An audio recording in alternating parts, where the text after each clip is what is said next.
పండుగ ముంగట పబ్లిక్ కు వట్టిచ్చే కథ అవుతుంది. అటు నీసు కూరకు రేట్లు పెరిగినాయి, ఇటు కూరగాయల రేట్లు మందలు ఇచ్చేటట్టే లేదు. అబ్బో, పండుగ ముంగట పెద్ద కష్టమే వచ్చింది పబ్లిక్ కు. ఇటు పండుగ ఎంతున్నా కొనక తప్పదు, తినక తప్పదు. ఏది కొందామని పోయినా కొండెక్కి కూసున్న రేట్లతోని పబ్లిక్ కు గీ తీర్తి పలవడుతుర్రు. ఇక కూరగాయల ముచ్చట ఒక్కసారి అరుసుకొని వద్దాం పారి.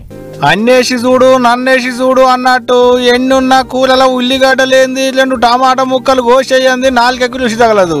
ఏదున్నా లేకున్నా టమాటా లేకుంటే రుచిపాకం లేనోడు ఆనపసి పట్టినట్టే ఉంటది. గాని ఇప్పుడు టమాటా కొనేటట్టు లేదు, ఉల్లిగడ్డను మందలిచ్చేటట్టు లేదు.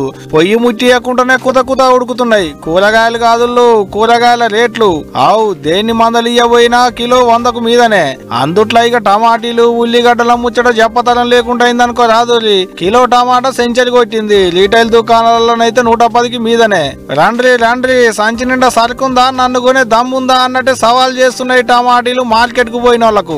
ఇగట కొండెక్కిన కూరగాయల్ని కొనలేక పబ్లిక్ తిప్పల పడుతుంటే ఏపీ సర్కారోళ్ళు జనాల చెవుల్లో తేనె పోసినంత సల్లడి ముచ్చట చెప్పారు. కొండెక్కిన కూరగాయలను సబ్సిడీ కింద ఇస్తున్నారు. అంటే సగం పైసలు సర్కారోళ్ళు కడితే సగం పైసలు కొన్నోళ్ళు కట్టాలన్నట్టు.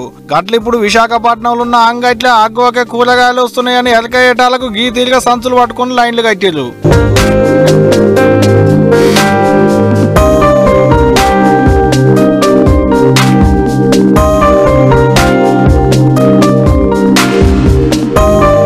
సబ్సిడీ కింద కొంటే ఒక్కొక్కరికి ఒక్కో కిలో టమాటీలే ఇస్తారట.